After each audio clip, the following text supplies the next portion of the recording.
Hey family, welcome back to Barbecue and Bible Study. Today I'm actually going inside of the kitchen because I want to show you all this $20 seafood pasta that I do for my family of five. That's right, $20 meal, family of five. I'm going to be feeding today. And I'm super excited because we're jumping inside of part 3 of this series that I've been doing on prayer. And today we're actually talking about prayers that outlive you. That's right. Praying a prayer that's not just for today, but it's for generations to come. So let's go jump in the kitchen, all right? All right, these are going to be our ingredients, all under $20. Got margarita sunset shrimp scampi. Then we've got some garlic flavored butter sauce marinated mussels. We just have some basic angel hair pasta. And then we're just going to do some garlic and about a stick of butter with all of this. You can get all of these ingredients literally for less than $20. And I'm going to feed my family of five with all of this, okay? All right, so we're going to get our sauce going. I've just got a stick of unsalted butter inside of a saucepan, and then I'm just going to do about 2 tablespoons of minced garlic because I like the flavor of garlic. I'm also going to add about a teaspoon of some garlic powder. And then for color and presentation, we're going to do a little bit of parsley. We're going to let that melt down and just keep it warm for the time being. Great thing I love about this meal is that everything is already prepared. So all we're really doing is just warming it up. These shrimp, we don't need any oil or any kind of base because as you can see, it already has like a coating on it. And we're just going to put all this inside of our skillet, cover it up, and let it warm.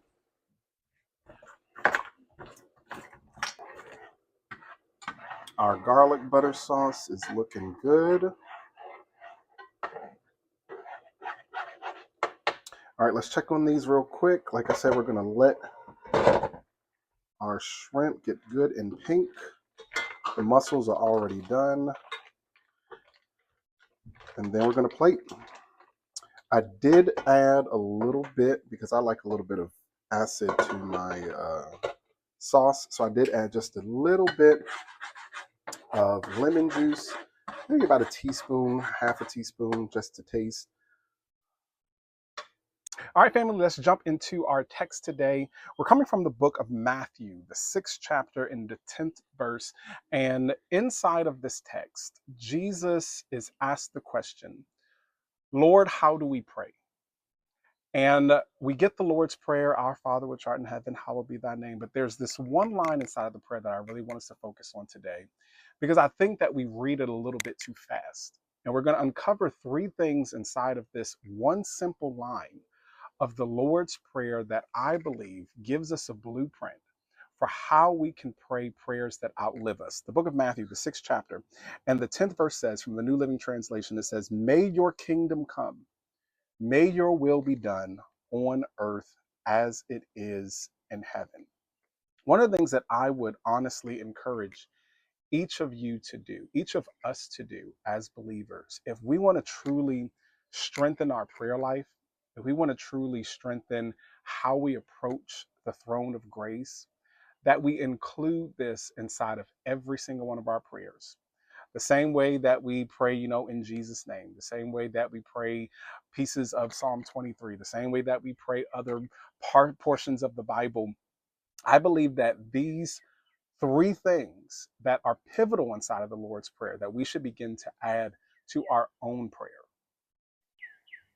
So there are 3 things I want to give you. The first thing, I want you to listen to this. When he says, thy kingdom come. When he says thy kingdom come, it's signifying a prayer for what belongs to God, not just what benefits you. Let's be honest. Most of our prayers are centered around our lives. God, give me this. God, I want that. God, can you heal this? God, I want. God, I want. God, can you do for me? But when Jesus says, thy kingdom come, he's inviting us into a bigger prayer life. A kingdom focused prayer, watch this. A kingdom focused prayer asks, God, what are you building that I can be a part of? Not just what can you do for me, but No, what are you doing through me that will last beyond me? Ask yourself as you're praying prayers, are you praying things that will only last inside of this lifetime? Are you truly asking God to reveal things and revelations and opportunities that will leave legacy and heritage? When you pray for God's kingdom, you are praying for things like justice and places that you may never visit, healing in lives that you may never meet, transformation in generations that you may never see. And that kind of prayer doesn't expire when your life does. No, it keeps moving. So here's the question I want you to think about and consider. What are prayers, or should I say, are your prayers centered on your comfort, or are they centered on God's kingdom? Because one fades with time while the other echoes into eternity. The second thing that the text says, it says, Thy will be done. These four words represent surrendering to the need to see the outcome. Listen to this. This is the hard part because thy will be done, it sounds good until God doesn't match what your expectations are. Because when you truly pray this, you are releasing control over what you want, what you desire, what your needs are. And what you're saying when you say, Thy will be done, you're saying, God, I trust your plan more than my preferences. Sometimes, listen to this, God will unfold things in your life in ways that you won't fully witness inside of this lifetime. A parent who might be praying for a child, you might never see the fruition of your prayers until your child is older and you are long gone and those prayers finally start coming through inside of your grandchildren. You might pray for leadership and visioning and pastors and leaders and business owners. You might be praying for things for your business and you're only in year one of opening your business. And your prayer might not see itself come to fruition until 10, 15 years later after it's inside of different ownership. See, when you pray thy will be done, you are planting seeds you may never sit under the shade of, but they will grow. So instead of asking yourself, will I see this happen? Start asking and start to put yourself inside of this mindset of, God, can I trust you enough to pray this anyway, even if I don't see it come to fruition with my eyes? The third thing I want us to take from this, and then we're going to go check on our shrimp and our oysters, is when he says, on earth as it is in heaven. When he adds this to the prayer, it becomes a bridge between now and what's coming. The last part of this text really ties it all together, on earth as it is in heaven. This is a bold prayer because listen to this. When heaven operates in fullness, peace, justice, wholeness, alignment with God, earth has to come subject to the fullness of God. So when you pray this, you're asking God to use your life as a bridge between what is and what should be. And here's where it gets powerful. You may not bring heaven fully to earth inside of your lifetime, but you can move things closer to heaven while you're here. Every prayer you pray, every act of obedience, every moment of faith, it pushes the world a little closer to a heavenly reality. Even if it's incremental, even if it's unseen, even if it's unfinished, you are participating in something eternal when you pray, Thy kingdom come, Thy will be done, because His kingdom is going to come, whether we're here or whether we're not here. His will is going to be done, whether we're involved inside of the picture or we're not involved inside of the picture. So I want to ask you: are you willing to be are you willing to be a part of a process that you might not even see or be able to complete? Thy kingdom come, thy will be done on earth as it is in heaven. Thy kingdom come gives us an opportunity to not invite God into our reality, but to ask God, how can we be a part of God's bigger plan? Thy will be done. When he says that, that is our opportunity to say, God, not my will, not my desires. It's a complete surrender when we pray, on earth as it is in heaven.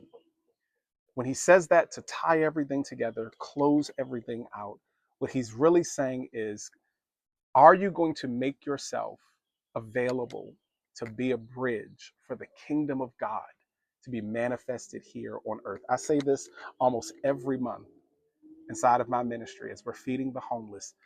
Our mission while here on earth is to be God's hands, feet, and heart inside of the community and inside of the environments that we've been called to serve. Let's go check on these shrimp and mussels and pasta, and let's finish out this meal, okay? All right, let's see how we're looking. Yes, indeed. Now, here's one of my secrets. What I like to do is we're actually going to take our angel hair pasta, separate this out a little bit, and we're going to give it a nice bath. Now we're going to go ahead and plate.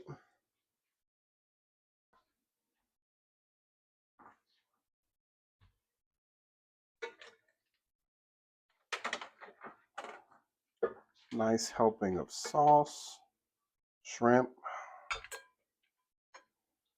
Like this camera angle.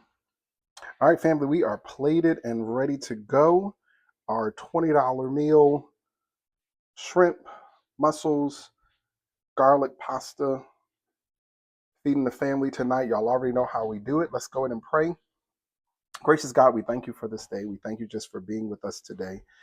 We ask that you allow what we learned today to push us into praying prayers that are not selfish, but prayers that will outlive us, oh God. Let us be considerate in our prayers. Help us to pray for our children and our grandchildren and just for the world at large. Even after we're gone, oh God, you will still be here. You will still be around. You sit high and you look low. So challenge us inside of our prayer life to pray prayers that will outlive us, to pray prayers that are not selfish, to pray prayers the same way that you taught the disciples to pray. Thy kingdom come, thy will be done. It's in your name that we pray. Amen. All right, family, let's go ahead and eat.